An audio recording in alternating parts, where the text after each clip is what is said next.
ইয়া আইয়ুহাল ইনসান মা গাররাকা বিরাব্বিকাল কারীম। কোন জিনিস তোমাকে তোমার রব থেকে দূরে সরায় দিল? কোন জিনিস মালিকের সাথে সম্পর্ক করা থেকে তোমাকে বিরত রাখলো? এ দুনিয়ার মানুষ, আল্লাযী খালাকাকা ফাসাওয়াকা ফাআদালাক। তুমি কি জানো না আমি আল্লাহ তোমাকে বানাইলাম, তোমাকে সঠিকভাবে অস্তিত্ব দান করলাম আমি আল্লাহ। আল্লাহ বলেন আল্লাযী খালাকাকা ফাসাওয়াকা ফাআদালাক, তোমাকে যথাযথভাবে সুন্দরভাবে সাজায়া তুলছি আমি আল্লাহ। সুবহানাল্লাহ। বলে কুরআনুল কারীমের ভাষায় আল্লাহ তাআলা রূহের জগতের সমস্ত মানুষগুলোকে প্রশ্ন করেছেন, আলাস্তু বিরাব্বিকুম, এরে রূহেরা, আমি কি তোমাদের রব নই? আমি কি তোমাদের মালিক নই? কুরআনুল কারীমের ভাষায় আমরা আল্লাহ তাআলার এই প্রশ্নের জবাবে বলেছিলাম, বালা, অবশ্যই অবশ্যই আপনি আমাদের রব, অবশ্যই আপনি আমাদের মালিক। কারণ রূহের জগতে থাকতে আমরা আল্লাহ ছাড়া অন্য কাউকে চিনতাম না, ঠিক কিনা? মায়ের পেটে থাকা অবস্থায়ও মায়ের সাথেও আমাদের তেমন পরিচয় ছিল না। মায়ের পেটে থাকা অবস্থায়ও মাকে আমরা চিনতাম না। মায়ের পেটে আসার আগে যখন রূহের জগতে ছিলাম তখন আমরা আল্লাহ তাআলা ব্যতীত কাউকে চিনতাম না। আল্লাহ তাআলার সাথে আমাদের সম্পর্ক ছিল। তারপরে দুনিয়ায় পাঠানোর আগে আল্লাহ তাআলা আমাদের থেকে স্বীকারোক্তি নিয়েছেন, এ দুনিয়ায় যখন যাইবা আমি আল্লাহকে ভুলে যাইবা নাকি? আমি আল্লাহর শরণ থেকে বিমুখ হয়ে যাইবা নাকি? আমরা বলেছি না আল্লাহ, আপনি তো আমাদের সব, আপনি আমাদের রব, আপনি আমাদের মালিক, আপনাকে কেমনে ভুলে যাই? আল্লাহ তাআলা আমাদের থেকে স্বীকারোক্তি নেওয়ার পর আমাদেরকে দুনিয়ার জমিনে পাঠায় দিলেন। দুনিয়ার জমিনে আইসা জন্মের পর থেকে মাকে দেখলাম, বাবাকে দেখলাম, আল্লাহকে ভুলে গিয়া মা বাবা নিয়ে ব্যস্ত হয়ে গেলাম, ঠিক কিনা? কিছুদিন পর একটু বয়স হওয়ার পর টাকা পয়সা ছিলাম, টাকা পয়সা চিনার পর এখন টাকা পয়সা ছাড়া অন্য কিছু আমরা বুঝি না। আস্তে আস্তে দুনিয়ার মহব্বত আমাদের মধ্যে তৈরি হলো। দুনিয়ার মহব্বত তৈরি হওয়ার সাথে সাথে শয়তান আমাদেরকে ধোঁকা দিয়া আমাদের মন মস্তিষ্ক অন্তর সব দখল করে নিয়েছে। এখন আমরা দুনিয়া ছাড়া আর কিছুই জানি না, কি বলেন ঠিক কিনা? দুনিয়া ছাড়া কিছুই চিনি না, অথচ স্বীকারোক্তি দিয়ে আসছি আল্লাহ আপনাকে ছাড়া আর আমরা কাউকে চিনি না, আপনাকে কেমনে বলবো? দুনিয়ার জমিনে যখন আইসা আমরা দিনের পর দিন চলে যায়, রাতের পর রাত চলে যায়, সকাল দুপুর সন্ধ্যা রাত্র যখন চলে যায়, সপ্তাহের পর সপ্তাহ মাসের পর মাস যখন চলে যায়, আমরা আল্লাহ তাআলাকে স্মরণ করি না। আল্লাহর দিকে ফেরত আসার আমাদের কোনো নামগন্ধ থাকে না। কেমন যেন আল্লাহ ডাক দিয়া কয়, কিরে বান্দা, দুনিয়ার জমিনে থাইকা আমারে বইলা গেলা, রূহের জগতে যখন ছিল তখন তো আমাকে ছাড়া কাউকে চিন্তা না। আমি আল্লাহ ছাড়া তোমার কোনো পরিচয় ছিল না, আমি আল্লাহ ছাড়া তোমার কোনো অবস্থাই ছিল না। এরে দুনিয়ার জমিনের সব কিছু পাইয়া আমি আল্লাহরে কেমনে ভুলে গেলাম? আল্লাহ বলেন, যখন তোমার কেউ ছিল না তখন ছিলাম আমি, যখন তোমার কেউ রবে না তখন রব আমি, কি বলেন ঠিক কিনা? ও মুসলমান, একটা সময় আমাদের কেউ ছিল না, মাকে চিনতাম না, বাবাকে চিনতাম না, এলাকার কোন মানুষের সাথে আমাদের কোনো সম্পর্ক ছিল না, কোন ভাই ব্রাদার বন্ধু বান্ধব আমাদের ছিল না, ক্ষমতা ছিল না, টাকা পয়সা কিছুই আমাদের ছিল না। একমাত্র সম্পর্ক ছিল কার সাথে? জোরে বলেন, কার সাথে? আল্লাহর সাথে সম্পর্ক ছিল। আজকে দুনিয়ার জমিনে আইসা দে। দুনিয়ার জমিনে আইসা আল্লাহ বলেন আমারে ডাক দে। দুনিয়ার জমিনে আসার পর আল্লাহ বলেন এর বান্দা দুনিয়ার সব করবি কিন্তু আমার ইবাদত করবি। আমরা সব করি কিন্তু আল্লাহর ইবাদত করি না, ঠিক কিনা? মা বাবার সন্তান যখন নষ্ট হয়ে যায়, মা বাবা সন্তানকে ডাক দেয়া বলে, সন্তান কার সিলায় দুনিয়ার জমিনে আসলাম? আমি মা যদি তোমাকে পেটে ধারণ না করতাম তুমি কিন্তু দুনিয়ার জমিনে আসতে পারতা না। বাবা ডাক দিয়া করে, সন্তান কার কামাই খাইয়া বড় হইলি? আমি যদি কামাই না করতাম, আমি যদি কষ্ট করে তোরে না খাওয়াইতাম, তোর বড় হওয়া কঠিন ছিল। মা বাবা কামাই করে খাওয়ানোর কারণে, কষ্ট করে লালন পালন করার কারণে কোন সন্তান যখন আইনে ভাবে চলে যায়, এলোমেলো হয়ে যায়, নষ্ট হয়ে যায়, করুণ সুরে আফসোস করে মা বাবা সন্তানদেরকে সঠিক পথে বেরো টানার জন্য চেষ্টা করে। বারবার বলে, আহারে কার উসিলায় এত বড় হইলি? তুই তো ভুলে গেলি আমাদের উসিলায় দুনিয়ার জমিনে আসলি, আমরা লালন পালন করার কারণে ক্ষমতা পাইলি, শক্তি পাইলি, বড় হইলি। এ সন্তান কেমনে ভুলে গেলি আমাদেরকে? আল্লাহ যেন বলতে চান, এ দুনিয়ার মানুষ কেমনে আমি আল্লাহকে ভুলে গেলি? দুনিয়ার জমিনে আইসা শক্তি পাইলি, টাকা পাইলি, ক্ষমতা পাইলি, বলার মতো শক্তি পাইলি, চলার মতো শক্তি পাইলি, সব কিছু পাইলি, কিন্তু আমি মালিককে ভুলে গেলি। আল্লাহ তাআলা সূরা ইনফিতারের মধ্যে আফসোস করে বলেন, ইয়া আইয়ুহাল ইনসান, রে মানুষ, মা গাররাকা বিরাব্বিকাল কারীম, কোন জিনিস তোমাকে তোমার রব থেকে দূরে সরায় দিল? কোন জিনিস মালিকের সাথে সম্পর্ক করা থেকে তোমাকে বিরত রাখলো? এ দুনিয়ার মানুষ, আল্লাযী খালাকাকা ফাসাওয়াকা ফাআদালাক, তুমি কি জানো না আমি আল্লাহ তোমাকে বানাইলাম, তোমাকে সঠিকভাবে অস্তিত্ব দান করলাম আমি আল্লাহ। তাকায়া দেখো দুনিয়ার জমিনে এরকম হাজারো মানুষ আছে যাদেরকে আমি আল্লাহ সঠিকভাবে বানাই নাই। হয়তোবা চোখটা একটু কানা করে দিয়েছি, হয়তোবা কানে শোনা বন্ধ করে দিয়েছি, হয়তোবা একটা হাত বন্ধ করে দিয়েছি, হয়তোবা একটা পা আমি আল্লাহ বন্ধ করে দিয়েছি। আল্লাহ এরকম অনেক মানুষ দুনিয়ার জমিনে আছে যাদের হাত পা চোখ সব ঠিক আছে কিন্তু ব্রেনটা লুজ করে দিয়েছি। আল্লাহ বলেন, আল্লাযী খালাকাকা ফাসাওয়াকা ফাআদালাক, তোমাকে যথাযথভাবে সুন্দরভাবে সাজায়া তুলছি আমি আল্লাহ। সুবহানাল্লাহ বলে আমাদেরকে সুন্দর হাত পা চোখ কান কে দিলেন? অস্বীকার করার কোন উপায় আছে নাকি? সব কিছু আল্লাহ দিলেন। আল্লাহ নিজেই বলছে, আল্লাহ যেন বুঝাইতে চান, দেখো দেখো তোমাদের পরিবারে অথবা তোমাদের সংসারে অথবা তোমাদের সমাজের দিকে তাকায় দেখো, আমি আল্লাহ একটু ভিন্নভাবে অনেক মানুষকে তৈরি করেছি। তোমার কানের জায়গায় কানটা আমি দিলাম, নাকের জায়গায় নাকটা আমি দিলাম, চোখের জায়গায় চোখটা আমি আল্লাহ দিলাম। যদি তোমার নাকটাকে কপালে উঠায় দিতাম কি অবস্থা হইতো?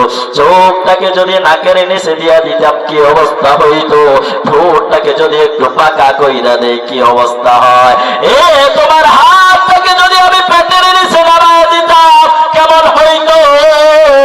আল্লাহ বলেন, আল্লাযী খালাকাকা ফাসাওয়াকা ফাআদালাক, এ দুনিয়ার মানুষ আমি তোমার রব, আমি তোমার মালিক, কেমনে ভুইলা গেলা? তোমার সবকিছুই তো আমি আল্লাহ সুন্দরভাবে সাজায় দিছি। সুবহানাল্লাহ। কে সাজাইছেন? তারপরেও আল্লাহ তাআলাকে ভুলে যাই। সব কিছু পাইলাম যার দয়ায়, তাকে আমরা ভুলে গেছি। বাংলায় একটা কথা বলে, কার সিলায় সিন্নে খাইলি মোল্লা চিনলি না, আছে না নাই? একটা কথা আছে না প্রচলিত। আমরা যার সিলায় সব পাইলাম, যে আমাদেরকে সব কিছু দিল, তাকেই কেন ভুলে গেলাম? দুনিয়ার জমিনে আইসা শয়তানের ধোঁকা পাইয়া, দুনিয়ার রঙ্গ তামাশা দেখা, অর্থ সম্পদ পাইয়া, ক্ষমতা পাইয়া আমরা মনে করি আমাদেরকে আর পায় কি? আমাদেরকে আর ধরে কে? আমরাই তো সবার উপরে। আল্লাহ বলেন না রে না, সময়ের সাথে সাথে দেশ উন্নতি হচ্ছে, সময়ের সাথে সাথে পৃথিবী উন্নয়ন হচ্ছে। উন্নয়ন হতে হতে এখন আর মানুষ দিয়ে চোর পাহারা দেওয়া লাগে না, অটোমেটিক ভাবে উপর থেকে সিসি ক্যামেরা ফিট করে রাখছে। কি বলেন ঠিক কিনা? আগে তো মানুষ ভাড়া করে চোর পাহারা দেওয়া লাগতো। উন্নয়ন হওয়ার কারণে, পৃথিবীর উন্নতি হওয়ার কারণে আল্লাহ বলেন তোমাদের উন্নতির কারণে তোমরা মানুষ দিয়া পাহারা দেওয়া নাই, সিসি ক্যামেরা ফিট করে রাখছো। ওই সিসি ক্যামেরা থাকলে প্রত্যেকটা চোরের মাথার মধ্যে ঢুকে ক্যামেরায় যদি আমার চেহারা দেখে বলায়, আমি কিন্তু ধরা খায়া যাব। কি বলেন ঠিক কিনা? বিভিন্ন অফিস আদালতে দুর্নীতি যারা করে, ঘুষ খায়, সুদ খায় যারা, তারাও দেখবেন ঘুষ নেওয়ার সময় ইশারা দেয় ওই জায়গায় ক্যামেরা আছে, ওই ক্যামেরার সামনে দিয়েন না, টেবিলের নিচ দিয়ে দেন, আর না হইলে পকেটে ঢুকায় দেন। আছে না নাই? আছে না? ওই যে ভয় সিসি ক্যামেরা দেখতেছে। আল্লাহ বলেন বান্দারে, 50-60 বছরের হায়াত পাইয়া তুমি ভাবছো তোমারে কেউ দেখে না? এ দুনিয়ার মানুষ শোনো, আমি আল্লাহ তোমার শরীরের মধ্যে তোমার জন্মের আগ থেকে সিসি ক্যামেরা ফিট করে রাখছি। আল্লাহু আকবার। কে বলছেন? বলবেন হুজুর এই ওয়াজ তো আগে শুনি নাই, আপনি নতুন বানাইছেন। ওরে ভাই আমি বানাই নাই। সূরা ইনফিতারের মধ্যে আল্লাহ বলেন কিরামান কাতিবিন ইয়ালামুনা মা তাফআলুন। কিরামান কাতিবিন নামক দুইটা ক্যামেরা, তুমি যেখানেই যাও, যা কিছু করো, যা কিছু বলো, যেখানে যা করবা সব কিছু তাদের ক্যামেরা ফিট হয়ে যাবে। আল্লাহু আকবার। আছে না নাই আমাদের সাথে? দুই কাঁধে দুই ফেরেশতা। আছে না নাই? কোনদিন চুরি করতে যাওয়ার সময়, দুর্নীতি করতে যাওয়ার সময়, ঘুষ খাওয়ার সময়, ডাকাতি করতে যাওয়ার সময়, অন্যের নামে মিথ্যা দলিল করার সময়, মানুষের বিরুদ্ধে মিথ্যা সাক্ষী দেওয়ার সময়, একটু অন্ধকারে ক্ষেতের আইল কাটার সময়, কোনদিন কিন্তু এই দুই সিসি ক্যামেরা আমরা রাইখা যাই না, আমাদের সাথেই যায়। কি বলে ঠিক কিনা? আপনি কোন জায়গায় দুর্নীতি করতে যাইবেন, আমার এখানে যারা আছে আলহামদুলিল্লাহ সবাই ভালো, কারণ ওই চোর পাটপার গুলা কিন্তু ওয়াজ শোনে না। কি বলেন ঠিক কিনা? কারণ ওরা চিন্তা করে যে কদিন আছে এই কদিন দুনিয়া যা খুশি করি, মরার পরে যা হওয়ার হবে। আছে না নাই? কোনদিন ওই চোর বাটপার গুলা চিন্তা করে না আমি আজকে 5 লাখ টাকা দুর্নীতি করতে যাব, 5 লক্ষ টাকা অথবা 5 কোটি টাকা মানুষের সম্পদ লুট করতে যাব। দুনিয়ার জমিনের সিসি ক্যামেরা থাকলে মানুষ ধরা খাওয়া যায়। আমার কাছে যে 2 সিসি ক্যামেরা আছে, ওরাও যদি দেখে বলায় আল্লাহর দরবার বিচার দিবে। আমি যদি 5 কোটি টাকা কামাই, ওদেরকে 1 কোটি করে 2 জনকে 2 কোটি টাকা দিব, ওদেরকে রাখা যায় সম্ভব নাকি? পারবে? 2 কাঁধে 2 ফেরেশতা যদি 2 কোটি দেয়, তারা মনে হয় বাইরে হয়ে থাকবে যে যাও তুমি চুরি করে আসো, আমরা এখানে বসলাম। কেউ কোনোদিন রাখছে নাকি এভাবে? আল্লাহ কয় না, কোনদিন ঘুষের কাছে বিক্রি হয় না, কোনদিন টাকার কাছে বিক্রি হয় না, কোনদিন ক্ষমতার কাছে বিক্রি হয় না। যদি ঘোষণা দেওয়া হয় আমি অন্যায় ভাবে কারো সম্পদ দখল করব, অন্যায় ভাবে কারো সম্পদ, কারো টাকা পয়সা অর্থ করি আমি দখল করব, অন্যায় ভাবে কারো দেশ আমি দখল করব, ও 2 কাঁধের 2 ফেরেশতা তোরা থাক, তোদেরকে অর্ধেক দিয়া দিব। আল্লাহ বলেন না রে না, দুনিয়ার জমিনের সিসি ক্যামেরাকে টাকা দিয়ে পরিবর্তন করা যায়। যত বড় অপরাধ করো না কেন, ওই সিসি ক্যামেরার মেনটেন যারা করে তাদেরকে কিছু টাকা ঘুরাইয়া দিলে, তাদেরকে কিছু টাকা পয়সা ধরাইয়া দিলে, সিসি ক্যামেরার ভিডিও ফুটেজ পাল্টাইয়া দিবে। দুনিয়ার জমিনে সব চাইতে দামি সিকিউরিটিকেও কিনে নেওয়া যায়, সব চাইতে দামি পাহারাদারকেও কিনে নেওয়া যায়। টাকার বিনিময়, সম্পদের বিনিময়, পরিবারের ভয় দেখায় তাদেরকে পরিবর্তন করা যায়। আল্লাহ বলেন না না না, আমি যেই 2 সিসি ক্যামেরা ফিট করলাম, কোন অর্থের কাছে বিক্রি হয় না, ক্ষমতার কাছে বিক্রি হয় না, কোন লোভে তারা পড়ে না, পরিবারের চিন্তা তাদের নাই। তুমি যা করবা, যেখানে যাইবা, যেই পরিকল্পনায় করবা, যা তুমি বলবা সব কিছু তারা দেখে না, দেখে না। আল্লাহ বলছেন কিরামান কাতিবিন ইয়ালামুনা মা তাফআলুন। তুমি যা করবা সব কিছু তারা কিন্তু দেখে। সব কিছু জানে, শুধু জানেই না 24টা ঘন্টা তোমার আমার সব কাজকর্ম তারা রেখে রাখে। কোন জায়গায় যাইয়া মানুষের নামে মিথ্যা কথা বলছো, কোন বাগানে যাইয়া মানুষের বিরুদ্ধে চক্রান্ত করছো, ঘরের রুমের দরজা লাগাইয়া ভিডিও মোবাইলে কোন কোন ভিডিও দেখছো, ঘরের রুমের দরজা লাগাইয়া কোন গুনাহের কাজটা তুমি করছো। রাতের গভীরে দুনিয়ার সবাই যখন ঘুমায়া যায়, ওই অন্ধকারে তুমি কোন গুনাহটা করো সেটাও এই দুই ফেরেশতা দেখে না। দেখে না, শুধু কি খারাপটা দেখে না, ভালোটাও দেখে। ভালোটাও দেখে। দুনিয়ার সব মানুষ ঘুমায়া রইছে, গভীর রাত, ওই রাত্রে তুমি উঠা ঠান্ডা পানি দিয়ে উযু করে মালিকের দরবারে দাঁড়ায় গেছ। আর এই দুই ফেরেশতা আল্লাহ তাআলার সাথে কানেকশন লাগায় দিছে। ডাক দিয়া কামানে, হে মালিক, দুনিয়ার সব মানুষ যখন ঘুমায় তোমার এই বান্দা কেন দাঁড়ায় রইছে? মালিক ডাক দিয়া কয়, ফেরেশতারা কেন দাঁড়ায় রইছে বলেন তো মালিক? দেখে না? দেখে না? দেখে না? দেখে না? ও ফেরেশতারা কেন দাঁড়ায় রইছে? ফেরেশতারা ডাক দিয়া কয়, আল্লাহ তোমার সন্তুষ্টি চায়, পরকালীন নাজাত চায়, জান্নাত পেতে চায়। ওরে মালিক, দুনিয়ার সবাই যখন ঘুমায় তখন নামাজে দাঁড়া যায়, দুনিয়ার সবাই যখন ঘুমায় চোখের পানি ছেড়ে তোমার দরবারে ফরিয়াদ করে। আল্লাহ বলেন, রে ফেরেশতা তোরা দুইজন সাক্ষী থাক। শুধু তাই নয়, আমার প্রশংসাকারী সমস্ত ফেরেশতাদেরকে সাক্ষী রাখ। তোদেরকে সাক্ষী রেখে আমি বলতেছি, আমি আল্লাহ ওই বান্দা বান্দিকে মাফ করে দিলাম। শুধু ভালোটা না খারাপটাও আছে? খারাপটা যখন হয় আল্লাহ বলেন, বান্দারে তোরে আমি কত আদর করে বানাইলাম, কত মায়া করে বানাইলাম, তোরে আমি এত ভালোবাসি। এই ভালোবাসার কারণে তোরে আমি আগের নবীদের উম্মত বানাই নাই। যেই নবীরে আমি বেশি ভালোবাসি, যেই নবীরে আমি বেশি মহাব্বত করি, ওই নবীর উম্মত করে তোরে দুনিয়ায় পাঠাইলাম। আর এই নবীর উম্মত হওয়া মানে স্পেশাল হওয়া। সুবহানাল্লাহ বলে। আখেরি নবীর উম্মত মানে স্পেশাল উম্মত। সুবহানাল্লাহ। আসরের ময়দানে দল দল বেঁধে যখন সবাই জান্নাতের দরজায় চলে যাবে, জান্নাতের দরজা খোলা হবে না। আদম থেকে ঈসা আলাইহিস সালাম পর্যন্ত সমস্ত নবীরা তাদের উম্মতদেরকে নিয়ে জান্নাতের দরজায় চলে যাবে। জান্নাতের দরজা খোলা হবে না, জান্নাতের দরজা খোলা হবে না। নবী রাসূলগণ জিজ্ঞেস করবেন, কি রে জান্নাতের দরজা কেন খোলো না? জান্নাতের ফেরেশতারা বলবে, ও আল্লাহর পয়গম্বরেরা, এ আল্লাহর প্রিয় বান্দারা, আজকের জান্নাতের প্রধান অতিথি না আসা পর্যন্ত জান্নাতের দরজা খোলা হবে না। সেই প্রধান অতিথিকে আমাদের নবী।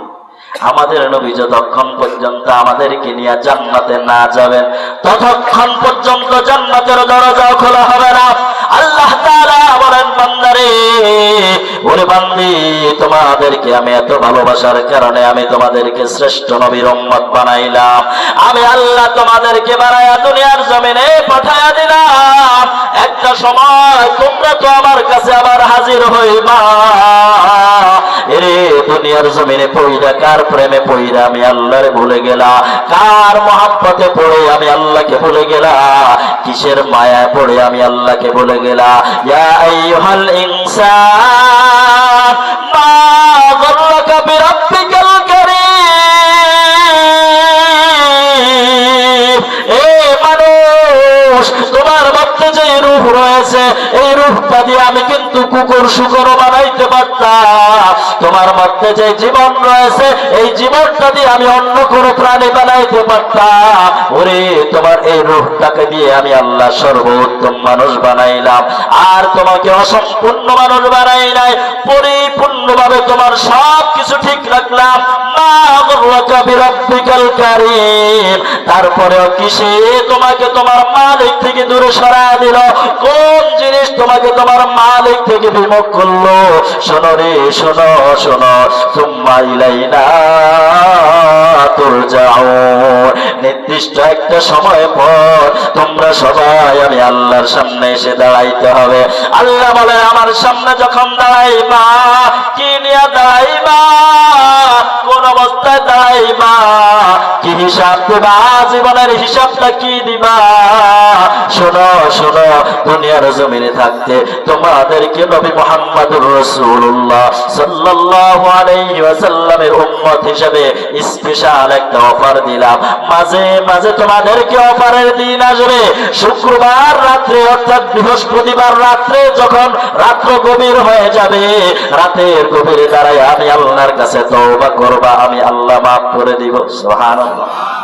আজকে সেই রাত না, আগামীকালকে যেহেতু জুমার রাত, এটাকে জুমার রাত বলা হয়, আগের রাতকে যেহেতু রাত আগে চলে। আল্লাহ বলেন, শোনো, জুমার রাত্রে দোয়া করবা, দোয়া কবুল হয়ে যাবে। শবে বরাতে দোয়া করবা, দোয়া কবুল হয়ে যাবে। 5 ওয়াক্ত নামাজের পর দোয়া করবা, দোয়া কবুল হয়ে যাবে। জিকিরের পর দোয়া করবা, দোয়া কবুল হয়ে যাবে। কোরআনুল কারীম পড়ে দোয়া করবা, দোয়া কবুল হয়ে যাবে। মা বাবার খেদমত করে দোয়া করবা, দোয়া কবুল হয়ে যাবে। শুধু তাই নয়, বিশাল একটা ক্ষমার মাস রমজান মাস। 24 ঘন্টা যখন দোয়া করবা, আমি আল্লাহ দোয়া কবুল করে নিব। সুবহানাল্লাহ। সুযোগ আছে না নাই? 50 বছর গুনাহের মধ্যে কাটাইছি, তাতে কি? 7 বছর গুনাহের মধ্যে কাটাইছি, তাতে কি? শয়তান ধোঁকা দেয় রে দুনিয়ার মানুষ। তোমার তো জীবন অর্ধেক চই লাগেছে, অথবা বেশিরভাগ জীবন তোমার চই লাগেছে গুনাহের মধ্যে তুমি ছিলা। তোমার মনে হয় আল্লাহ মাফ করবে না? আল্লাহ বলেন, লা তাকনাতু মির রাহমাতিল্লাহ। দুনিয়ার মানুষ, আমি আল্লাহর রহমত থেকে নিরাশ হবা না। আমি আল্লাহ তাআলা তোমাদেরকে মাফ করার জন্য প্রস্তুত রয়েছে। তোমার গুনাহ যদি পাহাড় পরিমাণ হয়, তোমার অপরাধ যদি পাহাড় পরিমাণ হয়, আমি আল্লাহর রহমত সমুদ্রের পরিমাণ। সুবহানাল্লাহ। শুধুমাত্র ডাকার মতো ডাক দিবা। 2 ফোঁটা চোখের পানি নিয়ে মালিককে যদি ডাক দাও, নামাজের পরে চোখের পানি নিয়ে একটু যদি ডাক দাও, রমজান মাসে সেহরির টাইম শেষ হওয়ার আগে 2 রাকাত নফল নামাজ পড়ে যদি মালিককে একটু ডাক দাও, শবে কদরের রাত্রে মালিককে যদি একটু ডাক দাও, শবে বরাতের রাত্রে মালিককে যদি একটু ডাক দাও, মালিক বলে, বান্দারে, তোমার ওই ডাকের অপেক্ষায় আমি ছিলাম। তুমি কখন আমাকে ডাক দিবা? তুমি যখনই আমাকে ডাক দিবা, তখনই আমি আল্লাহ তোমার ডাকের সাড়া দিয়ে দিব। সুবহানাল্লাহ। নবীজি সাল্লাল্লাহু আলাইহি ওয়াসাল্লাম বলছেন, আমার যেই সমস্ত উম্মতেরা খাঁটি তওবা করার নিয়ত নিয়ে তওবা করে, খাঁটি তওবা করার নিয়ত নিয়ে আল্লাহ তাআলার কাছে বলে, আল্লাহকে যদি বলে, আল্লাহ গো, এতদিন বুঝি নাই, শয়তানের ধোঁকায় পড়ে গুনাহ করে ফেলছি। আয় আল্লাহ, শয়তান আমাদেরকে ধোঁকা দিয়ে জাহান্নামের দিকে চালাইছে। আল্লাহ, তোমার জাহান্নাম কিন্তু আমরা সইতে পারবো না, কারণ আমরা বড় দুর্বল, আমরা বড় অসহায়। দুনিয়ার সামান্য পুলিশের বাড়ির আঘাত আমরা সইতে পারি না, সামান্য সাপ বিচ্ছুর আঘাত আমরা সইতে পারি না, সামান্য আগুন আমরা সইতে পারি না। আয় আল্লাহ, তোমার জাহান্নামের শাস্তি আমরা সইতে পারবো না। এইভাবে যদি বলে 2 ফোঁটা চোখের পানি ছেড়ে আল্লাহকে বলতে পারি, আল্লাহ বলেন, নবীজি বলেন, নবীজির মাধ্যমে আল্লাহ জানায় দেয়, নবীজি ঘোষণা দিয়েছেন, উম্মত, এইভাবে বলতে দেরি হবে, তোমার গুনাহ মাফ হতে দেরি হবে না। সুবহানাল্লাহ। বলেন তো, গুনাহ মাফ হয়ে গেলে কোথায় যাব? জান্নাতে। কোথায় যাব? গুনাহ মাফ হলে কোথায়? আমরা যেতে চাই তো ইনশাআল্লাহ। কে কে যেতে চাই? হাত তুলে দেখেন। নারে তাকবীর। আয় আল্লাহ, আজকের এই বক্তাইশার স্কুল মসজিদের মাহফিল থেকে তুমি এলাকার সমস্ত মানুষগুলোকে হেদায়েত দিয়ে গুনাহ থেকে মুক্তি নিয়ে একসাথে জান্নাতে যাওয়ার তৌফিক দিয়ে দাও। সকলে বলি আমিন। আসসালামু আলাইকুম ওয়া রাহমাতুল্লাহি ওয়া বারাকাতুহু। যতটুকু আলোচনা করলাম আমি সহ